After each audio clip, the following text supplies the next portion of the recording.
In quel periodo venivano anche prigionieri, perché noi ci mandavano continuamente i volantini, arrendetevi se volete ritornare in Italia, tutte quelle cose lì, no?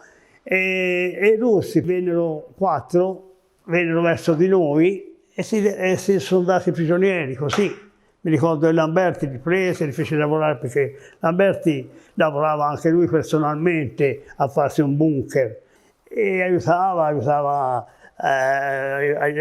un po' di tempo, ma poi almeno quelle dicevano che noi si doveva arrendere, i prigionieri si dovevano andare ai tedeschi, insomma dicevano così. So che a noi non è rimasto nessuno di questi prigionieri.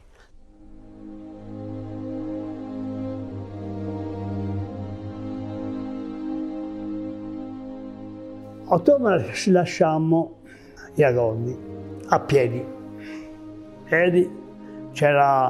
Cominciava già a piovigginare, allora camminare era una cosa un po' più difficile perché si sprofondava, perché è una terra nera, non è che c'è la pietra, c'è qualcosa.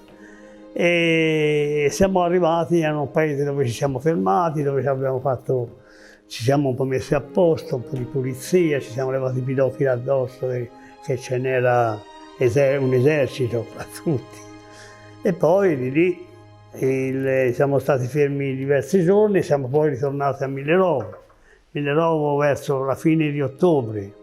Siamo arrivati perché partimmo i primi di ottobre di là, da Jagonni. E quando siamo arrivati a Millerovo abbiamo messo la tenda e mi ricordo la prima neve, l'abbiamo avuta lì, non molta, ma insomma c'era sotto la tenda. E partimmo per Rosso, noi arrivammo a Rosco il 6, me lo ricordo bene, il 6 di novembre, perché noi poi ci siamo mossi dopo un mese, ma si faceva continuamente pattugliamenti anche la notte.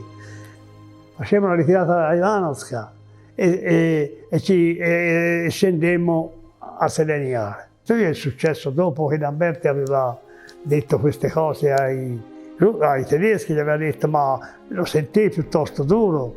E gli disse di sparare su Ivanovska per difendere i suoi artisti. Si vede, quello lo capiva perché fece 6 o 7 colpi, si vedeva bene, nella piazza si vedeva ancora di lì la piazza Ivanovska, sì. E i rossi cessarono di sparare a quel punto lì. E lui prese e andò via solo con gli sci. Che io feci quei pochi, quanti saranno stati, 1 chilometro, con gli sci. C'era una luna bellissima, vedevo benissimo la strada, sono stato bene fino a fondo perché sciare mi piaceva. Praticamente a Selenikar ci dovevamo andare. Abbiamo dormito la notte sotto il pagliaio, che la notte del 19 è nevicato. Aveva fatto un 15-20 centimetri di neve. Noi eravamo in terra, sembravano, la mattina quando siamo alzati, sembravano tanti morti, zombie. Noi abbiamo comunque iniziato il combattimento verso le 8 e mezzo la mattina. E questo tenente si vide delle persone che scendevano giù, erano russi, e lui sbagliò e disse che erano o tedeschi o insomma amici, insomma, ecco. Allora ci fu un caporal maggiore che disse no, guardi tenente, sono russi. E ci schierò per fare il combattimento. Dopo però iniziarono a sparare, noi iniziammo sulla neve, però sparavano, ci gettò tutti per terra sulla neve, affondati sulla neve, le pallotte ci passavano sopra. Poi insomma ci fecero lì 7-8 morti. E iniziammo veramente al combattimento vero. C'era il fucile, mi aveva il moschetto, insomma non sparava più, io tuttavia, guarda, facevo il colpo ma non chiudevo. E allora eravamo 3 in ginocchio e i russi si vedevano là, altri 2 o 3 e ci si sparava a circa 100 metri neanche.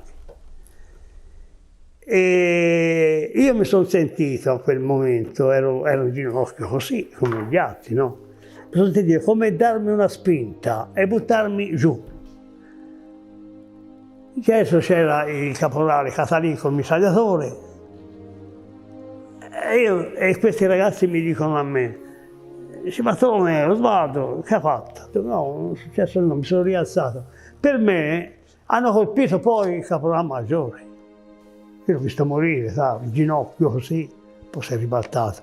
Così c'era l'aria, il condensamento dell'aria, respiro. Morto. Stato colpito, deve essere morto io, non lo so. Che gettai quello e presi il mitragliatore del caporale. Io ho sparato col mitragliatore, ho sparato proprio accanto a Sacchi, a Carlo Sacchi, mi ricordo aveva il binocolo, no? E mi faceva così, Bartolomeo, così. E io vedevo che sparavo verso la truppa, verso i russi. Se li colpivo non lo vedevo, perché uno si getta per terra anche, perché quando si spara non è che non si sta in piedi a aspettare le altre pallottole. Però si bloccò anche quello, io l'ho smontato di fronte a Sacchi, l'ho smontato, l'ho rimontato, c'era il percussore che si era gelato, non lo so che era successo. Comunque forza di ricordare, insomma, e ho risparato ancora circa 20 tiri o 20 colpi, anche più, e poi bloccata anche quello. Ma le armi si bloccavano facilmente a noi. E così è andata. E Sacchi me lo ricordo bene, era accanto a me, era proprio a fianco a lui. Ma c'era già stato dei morti nei combattimenti, c'era già stato morti prima perché era un campo aperto, no? Un campo aperto e tutto intorno erano delle erbe altissime. E dove del resto si nascondevano i russi, dove hanno fregato anche Carlo Sacchi, uguale, proprio così, e come gli altri feriti, lì è successo questo. Noi abbiamo continuato ad andare avanti pensando che dietro ci fosse quelli che c'erano, insomma quelli che raccolgono poi i feriti, che assistono i feriti.